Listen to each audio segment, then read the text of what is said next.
music. He's like love, love, love, and music. La la la, love, love, love, love, love, and music. Love, love. Hello, everyone. Thank you for tuning in. I am Jaylee. This is Jaylee's Corner, and this is not like a review or even a recap. It's more like an overview. It's this new show. It's on BET. It's called In Contempt. It stars Erica Ash. Erica Ash played M. Chuck on Survivor's Remorse that was on Stars. It had like 4 seasons. It was a really cool show. LeBron James was the producer. Well, he was I think the EP on it. Mike Epps was on the show, so was Tashina Arnold. But yeah, she was on that show, so I liked her from there. I'm trying to think if I saw her on anything else. I can't think about it right now. Today's lipstick, though, is a Urban Decay. It is called Crank. I really do like it. Who texted me at 2 o'clock in the morning? It's probably my best friend Karla, who was talking earlier.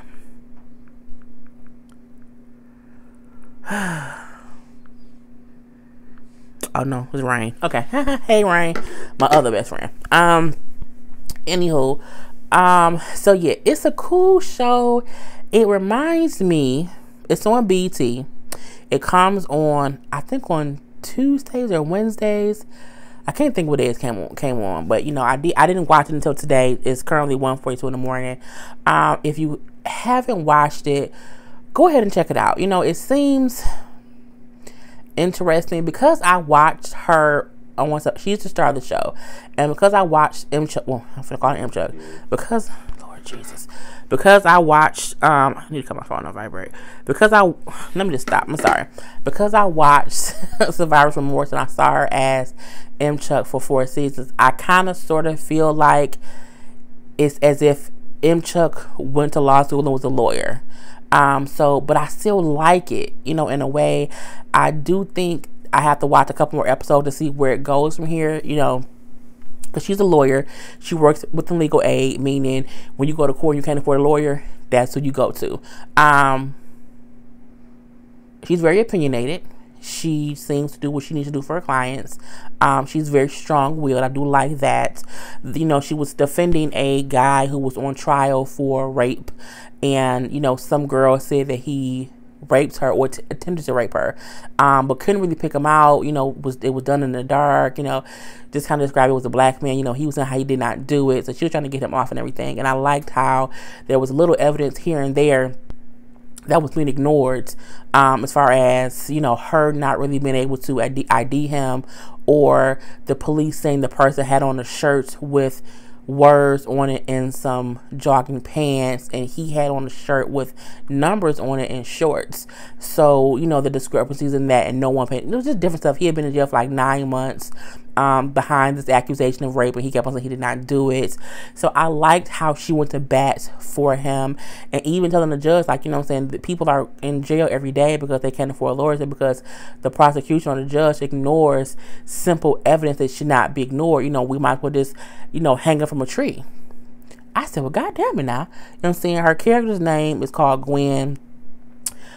There's also a couple other lawyers there. There's a white girl. I'm going to point out race because I don't know the girl's name. So I feel like there's a white girl lawyer who is sleeping with one of the judges, but she seems to be good at what she does. And she does not like this other new girl who happens to be black, who does seem like she feels like she may be too good to be working in legal aid. Like she real fancy or whatever. You know what I'm saying? She wants to be in the echelons of other things. So you kind of see that tension because the white girl, and I promise you I will have their names next week. I just wrote like I wrote 9 sentences and that's it for the whole show, because I didn't take notes during it. After it went off, I wrote a couple things down, just to kind of give you a gist of what the show is.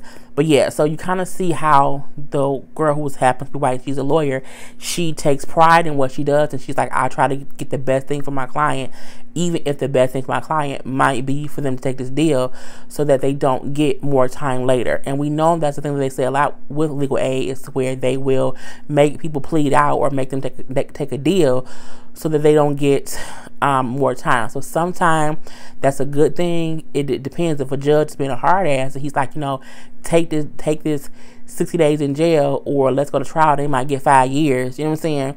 That's kind of how it's playing out for most of these cases. And there was one thing where the new black legal aid girl, attorney, her client was being offered 5 days in jail. She's like, well, he was ticketed for like sleeping at a bus stop, and she did not want him to take the 5 days. And then, Gwen went over and said, look, ask your client. And she's like, what? She's like, ask your client. It'll be 5 days in a warm jail, 3 meals a day. You know what I'm saying? He's homeless. Ask him what he wants. She hadn't even done that. So it's showing, I like how it's showing how things can be on both sides of someone taking a deal versus someone not being forced to take a deal. There's also a lawyer named Charlie. Charlie is Levi from Saints and Sinners. He is on the show as well. Him and Gwen be fucking. Okay, I don't know how else to say it. All up and through, whatever. It was real cute. Okay. Gwen gets really nervous sometimes, and she has like these little panic attacks. So that's, a thing of her too, of her either doing too much or thinking she's not doing well enough.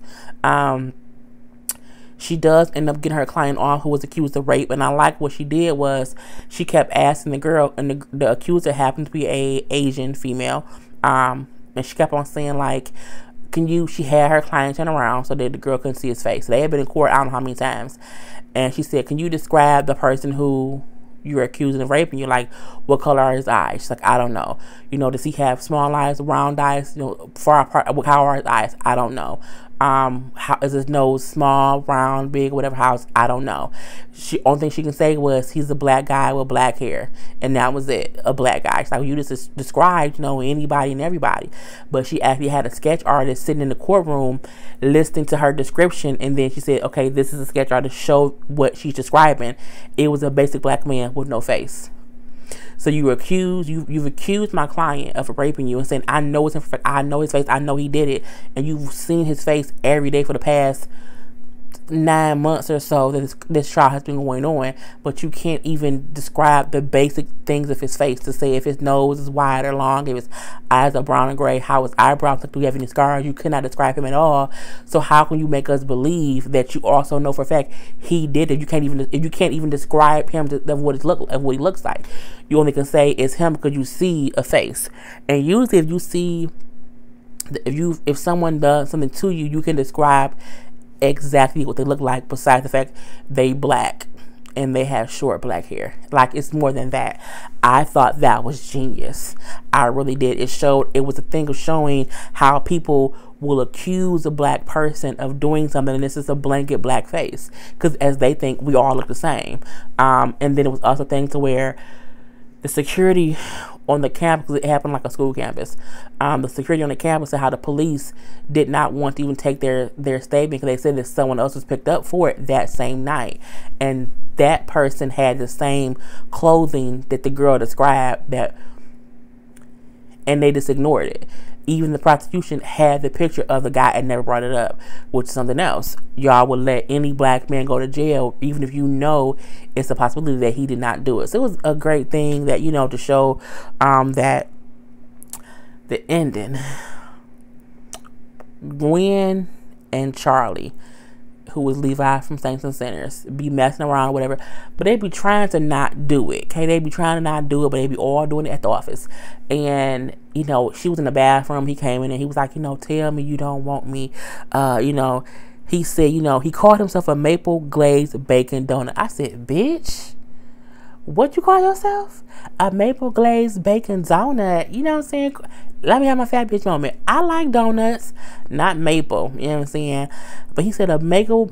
I was like, that was real sexy. And it was sexy how he said it too. Because he was looking real glazed like. I'm like, and what's glazed on you, bruh? Because is it shiny? Like, I was like, okay. Hey, Charlie. It was a real cute moment. It was a real cute, sexy moment. And I'm like, okay. So, again, you know, I like the show. It's a cool show. If you have not seen it, check it out. Again, it's called In Contempt. It comes on BT. I can't remember what day. I believe it's Tuesdays or even maybe Wednesdays. I know it's not Thursdays, though. I think it's either Tuesday or Wednesday on BT. You know, with them canceling the quad, with Mary Jane being off. And then also, I know Hit the Floor comes back in June, I believe. So, you know, it's a new show. Try to support it. You know what I'm saying? Just take a look at one episode. It's entertaining. I don't think any other shows really come on Tuesdays right now. So, if you're looking for a Tuesday show, go ahead and watch it. Other than that, I think I will review it next week as well. Anywho, that's my little recap of the little show. A little quick, I don't know, whatever it was. Anyway, I am Jelly. This is Jelly's Corner. Peace.